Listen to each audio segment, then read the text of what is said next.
కోరుతున్నాను.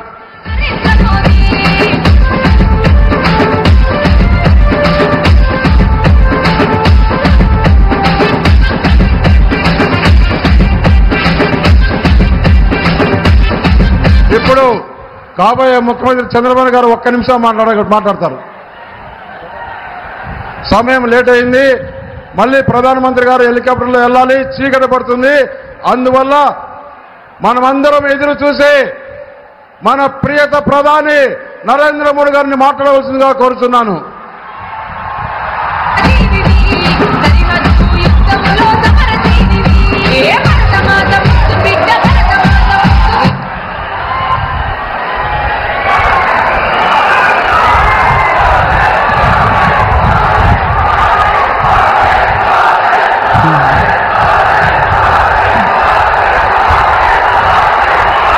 भारत माता की జై.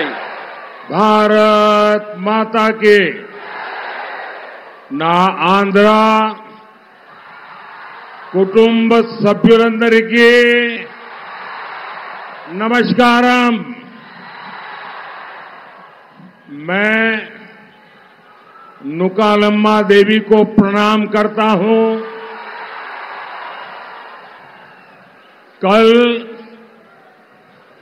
अल्लूरी सीताराम राजू जी की पुण्यतिथि है।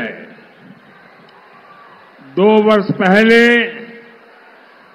भीमावरम में मुझे उनकी प्रतिमा के अनावरण का सौभाग्य। భూమి నుండి ఆయనకి శ్రద్ధాంజలి ఘటిస్తున్నాను। साथियों, मैं सबसे पहले आपकी क्षमा मांगता हूं क्योंकि मुझे 6:15 बजे टेक ऑफ करना है, तो चंद्रबाबू जी मेरे जाने के बाद बोलेंगे और हम सब उनको सुने बिना जाएंगे नहीं। అందరూ కూడా ముందుగా నన్ను క్షమించాలి। నేను 5:45కి ఇక్కడి నుంచి వెళ్ళిపోవాలి। నేను వెళ్ళిపోయిన తర్వాత మీ అందరూ కూడా ఇక్కడే ఉండాలి। మన ప్రియతమ నేత చంద్రబాబు నాయుడు గారి యొక్క మాటలు మీరందరూ వినాలని మీ అందరికీ విజ్ఞప్తి చేస్తున్నాను। साथियों, అనకాపల్లి में बेल्लम और तेलुगु दोनों की अद्भुत मिठास है। 4 जून को ये मिठास और बढ़ने वाली है। आंध्र प्रदेश में एनडीए की सरकार बनेगी और दिल्ली में भी एनडीए का परचम लहराएगा। डबल इंजन सरकार यहां के विकास को नई ऊंचाई पर ले जाएगी। మిత్రులారా, అనకాపల్లిలో బెల్లం మరియు తెలుగు భాష రెండు అద్భుతమైనవి, మధురమైనవి। జూన్ 4వ తారీఖున ఈ తీయదనం మరింతగా పెరగబోతుందని మీకు తెలియజేస్తున్నా। ఆంధ్రప్రదేశ్లో ఎన్డీఏ ప్రభుత్వం వస్తుంది, అలాగే ఢిల్లీలో కూడా ఎన్డీఏ ప్రభుత్వం జెండా రెపరెపలాడబోతుంది। ఈ యొక్క డబుల్ ఇంజిన్ ప్రభుత్వం అభివృద్ధి కొత్త ఎత్తులకు తీసుకెళ్తుంది। साथियों, ये पहला चुनाव है जो विकसित आंध्र प्रदेश, विकसित भारत के विश्वास पर लड़ा जा रहा है। आज भारत दुनिया की 5th लार्जेस्ट इकोनॉमी है। आज भारत चंद्रमा के दक्षिण ध्रुव पर पहुंचने वाला पहला देश बना है। आज पूरी दुनिया में भारत का सम्मान बढ़ा है। ये गौरव हर भारतवासी का सीना गर्व से चौड़ा कर रहा है। हमारे आंध्र प्रदेश से तो बड़ी संख्या में प्रवासी भारतीय बाहर रहते हैं, अब वहां उनकी भी पहचान एक प्रकार से सम्मान से भरी हुई हो रही है। అభివృద్ధి చెందిన ఆంధ్రప్రదేశ్, అభివృద్ధి చెందిన భారత్ అనే విశ్వాసం పైన పోటీ జరుగుతున్న మొట్టమొదటి ఎన్నిక ఇది. ఈరోజు భారత్ ప్రపంచంలోనే 5వ అతిపెద్ద ఆర్థిక శక్తిగా ఆవిర్భవించింది. ఈరోజు చంద్రమండలం దక్షిణ ధ్రువంపై మొట్టమొదటిసారి చేరిన దేశంగా భారతదేశం అవతరించింది. ఈరోజు మొత్తం ప్రపంచంలోనే భారతదేశం యొక్క గౌరవం పెరుగుతుంది. ఈ గౌరవం ప్రతి భారతీయుడు ఛాతీ గర్వంతో ఉప్పొంగేలా చేస్తుంది. మన ఆంధ్రప్రదేశ్ నుండి అనేక మంది ప్రవాస భారతీయులు అధిక సంఖ్యలో బయట నివసిస్తున్నారు. ఇప్పుడు అక్కడ వాళ్ళకి గుర్తింపు గౌరవం దక్కుతుంది. साथियों, पहले नेता वोट मांगने जाते थे तो जनता काम का हिसाब पूछती थी, लेकिन अब मोदी हिसाब देता है और जनता मुहर लगाती है। यहां अनकापल्ली से आनंदपुरम तक 6 लेन का हाईवे बना है। रायपुर विशाखापट्टनम एक्सप्रेसवे का निर्माण हो रहा है। 2014 तक आंध्र प्रदेश में 4000 किलोमीटर नेशनल हाईवे थे, आज करीब करीब 9000 किलोमीटर हाईवेज आंध्र प्रदेश में है।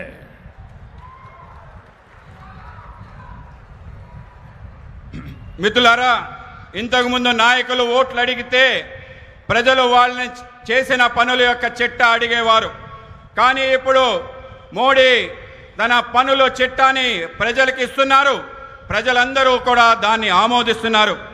ఇక్కడ అనకాపల్లి నుండి అనంతపురం వరకు 6 రోడ్ల జాతీయ రహదారి నిర్మించాం. రాయపూర్ నుండి విశాఖపట్నం వరకు ఎక్స్ప్రెస్ హైవేని నిర్మాణంలో ఉంది.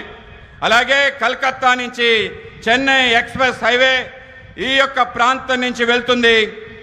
2014 వరకు ఆంధ్రప్రదేశ్లో కేవలం 4000 కిలోమీటర్ల జాతీయ రహదారి ఉండేది. ఇవాళ 8000 కిలోమీటర్ల జాతీయ రహదారి ఆంధ్రప్రదేశ్లో ఉంది. ఆ విధంగా మారిందని మీకు తెలియజేస్తున్నాను. साथियों, केंद्र की एनडीए सरकार आंध्र प्रदेश के युवाओं के लिए काम कर रही है।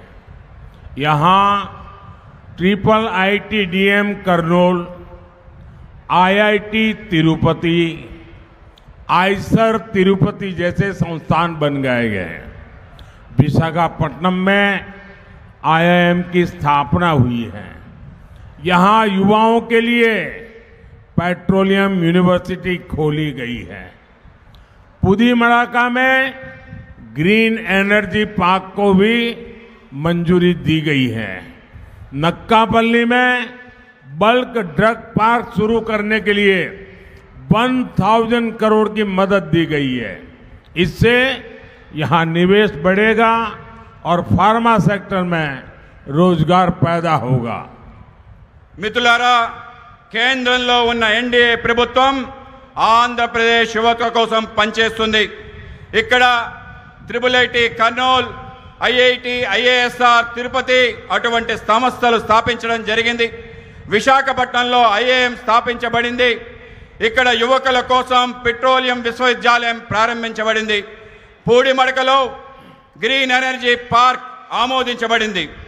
నెక్కపల్లిలో బల్క్ డ్రగ్ పార్క్ ప్రారంభించేందుకు 1000 కోట్ల సాయం అందించడమైంది. దీనివల్ల ఇక్కడ పెట్టుబడులు పెరుగుతాయి మరియు ఫార్మా రంగానికి ఉపాధి లభిస్తుంది.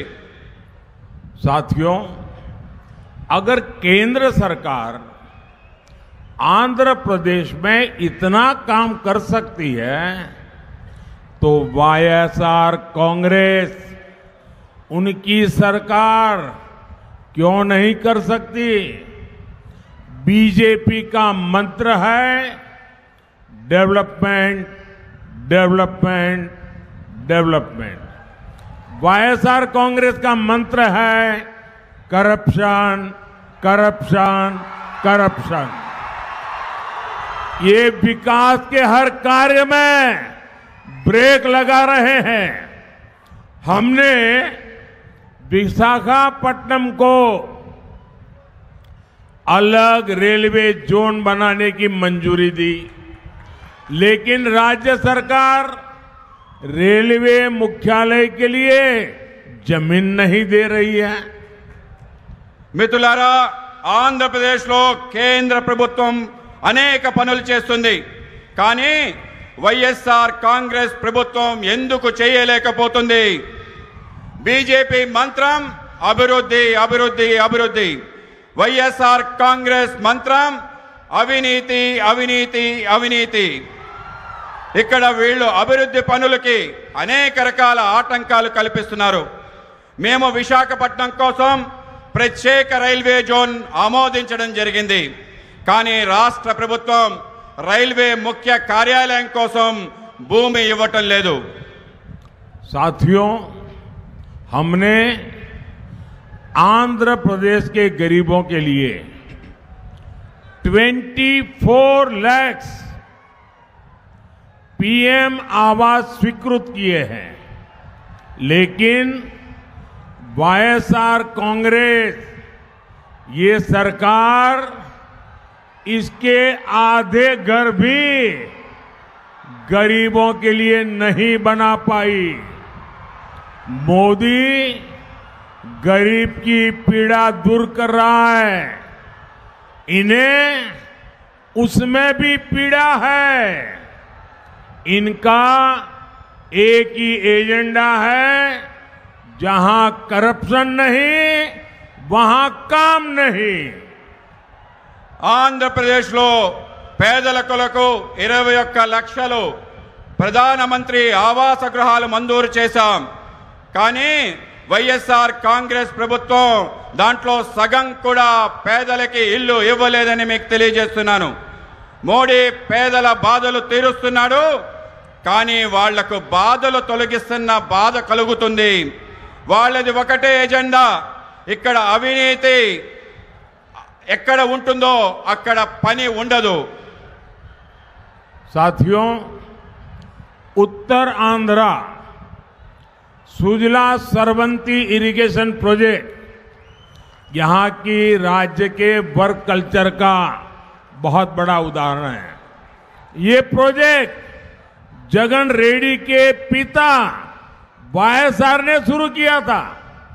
अपने पिता की पॉलिटिकल विरासत तो इन्होंने ले ली, लेकिन उनके शुरू किए हर प्रोजेक्ट भी ये पूरे नहीं कर पाए। इसी तरह पोलावरम प्रोजेक्ट को भी इन्होंने ठप कर रखा है। हमारी केंद्र सरकार ने पोलावरम प्रोजेक्ट के लिए 15,000 करोड़ रुपए जारी किए हैं, लेकिन वाईएसआर कांग्रेस को किसानों की कोई चिंता नहीं है। మిత్రులారా, ఉత్తరాంధ్ర సుజల స్రవంతి జలవనరుల ప్రాజెక్ట్ ఇక్కడ ప్రభుత్వ పనితీరుకి ఒక అతిపెద్ద ఉదాహరణ. ఈ ప్రాజెక్ట్ జగన్ రెడ్డి తండ్రి వైఎస్ రాజశేఖర రెడ్డి గారు ప్రారంభించారు. ఆయన వారి తండ్రి రాజకీయ వారసత్వాన్ని తీసుకున్నారు, కానీ ఆయన ప్రారంభించిన ప్రాజెక్టులు కూడా పూర్తి చేయలేకపోయారు. అదేవిధంగా పోలవరం ప్రాజెక్ట్ కూడా అడ్డుకుంటున్నారు.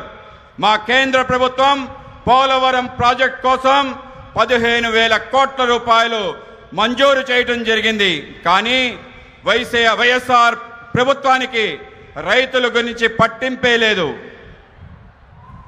साथियों, अनकापल्ली और आंध्र प्रदेश गन्ना किसानों का इतना बड़ा केंद्र रहा है, लेकिन प्रदेश सरकार की नीतियों के कारण किसान परेशान है। किसान गन्ना उगाना छोड़ रहे हैं। इस इलाके में अधिकांश चीनी मिलें बंद हो गई है। మిత్రులారా, అనకాపల్లి మరియు ఆంధ్రప్రదేశ్ చెరుకు రైతులకి చాలా పెద్ద కేంద్రంగా ఉంది. కానీ రాష్ట్ర ప్రభుత్వ విధానం వల్ల రైతులు ఆందోళన చెందుతున్నారు. రైతులు చెరుకు పంటను పండించడం మానుకుంటున్నారు. ఈ ప్రాంతంలో చాలా చక్కెర పరిశ్రమలు మూతబడ్డాయి. मैं आंध्र प्रदेश के किसानों को आश्वस्त करना चाहता हूं, डबल इंजन की सरकार में यहां गन्ना किसानों के जीवन की मिठास वापस लौटेगी। मोदी का मिशन है हमारे गन्ना किसान ऊर्जादाता भी बनेंगे। आज मोदी पेट्रोल में इथेनॉल ब्लेंडिंग बढ़वा रहा है। इससे देश में करीब 80,000 करोड़ रुपीस गन्ना किसानों को मिले हैं। इसका बहुत बड़ा लाभ गन्ना किसानों को हो रहा है। నేను ఆంధ్రప్రదేశ్ రైతులకు హామీ ఇవ్వాలనుకుంటున్నాను. మా డబుల్ ఇంజిన్ ప్రభుత్వంతో చెరుకు రైతుల జీవితాల్లో తిరిగి మాధుర్యం తీసుకొస్తానని అంటున్నాను. మన చెరుకు రైతులు కూడా శక్తి దాతలుగా మారాలనేదే మోడీ లక్ష్యం. ఈరోజు మోడీ గారు పెట్రోల్లో ఇథనాల్ కలపడాన్ని ప్రోత్సహిస్తున్నారు. దీనివల్ల దేశంలోనే దాదాపు 8,000 కోట్ల రూపాయలు చెరుకు రైతులకు అందుతున్నాయి. దాంతో చెరుకు రైతులు భారీగా లబ్ధి పొందుతున్నారు. साथियों, एनडीए सरकार ने ही पहली बार हमारे फिशरमैन की भी चिंता की है। हमने फिशरीज सेक्टर के लिए अलग मंत्रालय शुरू किया। हमने फिशरमैन को किसान क्रेडिट कार्ड की सुविधा दी। बीजेपी ने अपने संकल्प पत्र में गारंटी दी है कि फिशरीज सेक्टर से जुड़े भाई बहनों के लिए बीमा कवरेज बढ़ाया जाएगा। हम फिशरीज से जुड़े प्रोडक्शन और प्रोसेसिंग क्लस्टर भी बढ़ाएंगे। हम फिशरमैन की आय बढ़ाने के लिए ऑर्गेनिक सीवीड की खेती को भी बढ़ावा देंगे। మిత్రులారా, ఎన్డీఏ ప్రభుత్వం తొలిసారిగా మత్స్యకారుల కోసం ఆలోచించింది. మేము మత్స్యకార రంగాని కోసం ప్రత్యేకమైన మంత్రిత్వ శాఖని ప్రారంభించాం. మేము మత్స్యకారులకు కిసాన్ క్రెడిట్ కార్డ్ సౌకర్యాన్ని కల్పించాం. మత్స్యకార రంగంలో అనుబంధం ఉన్న మత్స్యకార సోదరుమణులకు బీమా పరిధిని పెంచాం. బీజేపీ మేనిఫెస్టోలో మోడీ గ్యారంటీలో హామీ ఇచ్చాం. మేము మత్స్యకార రంగానికి అనుబంధం ఉన్న ఉత్పత్తి మరియు ప్రాసెసింగ్ క్లస్టర్ను సృష్టిస్తున్నాం. మేము మత్స్యకారుల ఆదాయం పెంచేందుకు సేంద్రియ సీవీడ్ సాగును కూడా ప్రోత్సహిస్తున్నాం. साथियों, आज आंध्र प्रदेश के लोग कह रहे हैं कांग्रेस गई, वाईएसआर कांग्रेस आई, लेकिन फायदा कुछ नहीं हुआ। कांग्रेस हो या वाईएसआर कांग्रेस, दोनों की एक ही पहचान है। इनकी पहचान है बेलगाम भ्रष्टाचार। इनकी पहचान है माफिया राज। बगल में ही कर्नाटका में कांग्रेस को कुर्सी मिली है, वहां टैंकर माफिया, लैंड माफिया सरकार चला रहे हैं। यहां आंध्र प्रदेश में भी सैंड माफिया, लैंड माफिया और शराब माफिया का राज चल रहा है। आपको इस लूट से आंध्र प्रदेश को मुक्त कराने के लिए एनडीए की सरकार चुननी है। మిత్రులారా, ఈరోజు ఏపీ ప్రజలు అంటున్నారు కాంగ్రెస్ పోయింది, వైఎస్ఆర్ కాంగ్రెస్ వచ్చింది, అయినా ఏమీ ప్రయోజనం లేదని కాంగ్రెస్ అయినా వైఎస్ఆర్ కాంగ్రెస్ అయినా ఇద్దరికి ఒకటే గుర్తింపు. వాళ్ళ గుర్తింపు హద్దులు లేని అవినీతి, వాళ్ళ గుర్తింపు మాఫియా రాజ్యం. మన పక్క ఉన్న కర్ణాటకలో కాంగ్రెస్ సీటేసి కూర్చుంది. అక్కడ ట్యాంకర్ మాఫియా, భూ మాఫియాతో ప్రభుత్వాన్ని నడుపుతున్నారు. ఇక్కడ ఏపీలో కూడా ఇసుక మాఫియా, భూ మాఫియా, మద్యం మాఫియాతో రాజ్యం నడుపుతున్నారు. ఈ దోపిడీ నుంచి ఆంధ్రప్రదేశ్ని విముక్తి చేసేందుకు మీరు ఎన్డీఏ ప్రభుత్వాన్ని ఎన్నుకోవాలి. साथियों, कांग्रेस और वाईएसआर कांग्रेस दोनों ने तुष्टीकरण की राजनीति से आंध्र प्रदेश की संस्कृति को बहुत नुकसान पहुंचाया है। कांग्रेस ने तो अयोध्या में राम मंदिर का खुला बहिष्कार किया था।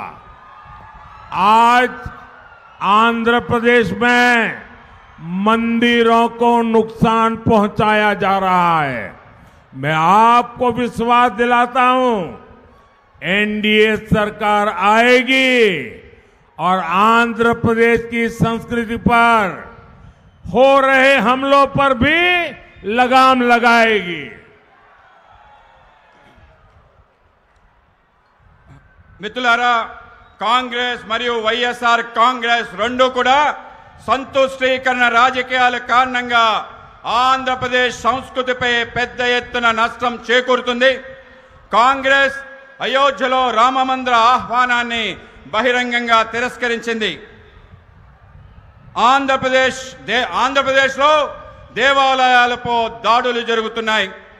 మీకు నేను విశ్వాసాన్ని కలిగిస్తున్నాను, ఎన్డీఏ ప్రభుత్వం వస్తుంది, ఆంధ్రప్రదేశ్ సంస్కృతిపై జరుగుతున్న దాడులు పూర్తి స్థాయిలో ఆపుతామని హామీ ఇస్తున్నాను.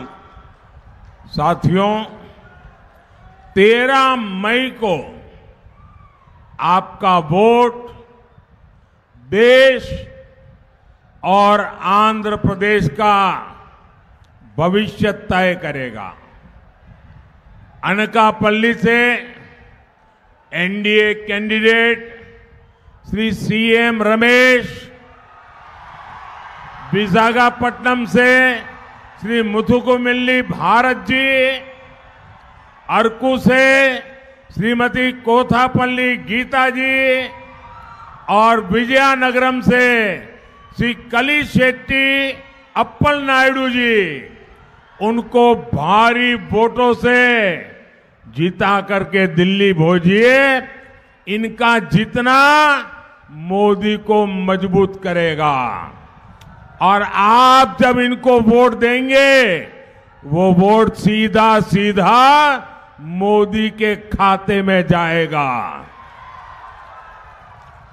साथ ही मेरा अनुरोध है, विधानसभा चुनाव के लिए भी हमारे जो एनडीए के साथी हैं, जो विधायक के नाते चुनाव लड़ रहे हैं, उनको भी भारी मतों से विजयी बनाइए। మిత్రులారా, మే 13న మీ ఓటు దేశం మరియు ఆంధ్రప్రదేశ్ భవిష్యత్తు నిర్ణయిస్తుంది. అనకాపల్లిలో ఎన్డీఏ అభ్యర్థిగా శ్రీ సీఎం రమేష్ గారు పోటీ చేస్తున్నారు. విశాఖపట్నం ఎన్డీఏ అభ్యర్థిగా శ్రీ భరత్ గారు పోటీ చేస్తున్నారు. అరకు పార్లమెంట్ అభ్యర్థిగా శ్రీమతి కొత్తపల్లి గీత గారు పోటీ చేస్తున్నారు. విజయనగరం అభ్యర్థిగా శ్రీ కలిశెట్టి అప్పలనాయుడు గారు పోటీ చేస్తున్నారు. మీ ఓట్లు భారీ మెజార్టీతో పార్టీని గెలిపిస్తే తిన్నగా ఢిల్లీలో మోడీ గారిని బలపరుస్తుందని తెలియజేస్తున్నాను. మీ అందరి ఓటు నేరుగా నాకు చేరుతుంది. దీంతో పాటు ఈ యొక్క నా అభ్యర్థన, ఈరోజు శాసనసభ ఎన్నికల్లో పోటీ చేస్తున్న ఎన్డీఏ అభ్యర్థులందరినీ కూడా మీరు భారీ మెజార్టీతో గెలిపించాలని మేము అందరినీ కోరుతున్నాను. अच्छा, आप लोग मेरा एक काम करेंगे, आप लोग मेरा एक काम करेंगे।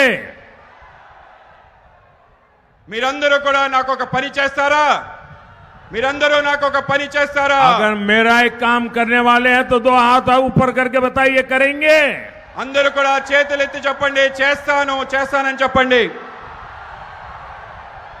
आप सभी यहां से जब जाएंगे तो ज्यादा से ज्यादा घरों में लोगों को जाकर के मिलिए और मिलकर के कहिए कि अपने मोदी जी आए थे और मोदी ने उनको नमस्कार कहा है. हर घर में जाके मेरा नमस्कार पहुंचाइए. जब मेरा नमस्कार उनको मिलेगा तो वो मुझे आशीर्वाद देंगे और हर परिवार का आशीर्वाद मुझे नई ऊर्जा देता है और उस ऊर्जा से मैं आपकी सेवा में खप जाता हूं. इसलिए घर घर जाकर मेरा सबको नमस्कार पहुंचाइए. మీరు ఇక్కడి నుంచి వెళ్ళిన తర్వాత ప్రతి ఇంటింటికి వెళ్ళండి. ఇవాళ మోడీ గారు చెప్పారు, మోడీ గారు మీ అందరికీ నమస్కారం చెప్పమన్నారు. మీరందరూ కూడా అక్కడికి వెళ్ళి నా నమస్కారాలు చెప్పండి. వాళ్ళు నమస్కారం నా నమస్కారం వాళ్ళకి ఇస్తే వాళ్ళు నాకు ఆశీర్వాదం ఇస్తారు. వాళ్ళ ఆశీర్వాదం వల్ల నాకు మరింత శక్తి వస్తుంది. వాళ్ళ శక్తి కారణంగా మరింతగా మీకు సేవ చేసే అవకాశం నాకు దక్కుతుంది. ఆ విధంగా నేను సేవ చేసే అవకాశాన్ని కల్పించండి. मेरी बहुत इच्छा थी कि मैं चंद्रबाबू को सुनूं, लेकिन मुझे कल मेरा वोटिंग है गुजरात में और मुझे आज रात को गांधीनगर पहुंचना है और इसलिए मुझे निकलना पड़ेगा. मैं सभी एमएलए कैंडिडेट उनको रिक्वेस्ट करता हूं आगे आने के लिए. सभी एमएलए कैंडिडेट, सभी एमपी कैंडिडेट और बाबू और हमारे, आप सब मेरे साथ बोले भारत माता की, भारत माता की जय. बहुत बहुत धन्यवाद. बहुत बहुत धन्यवाद. भारत माता की जय, भारत माता की जय.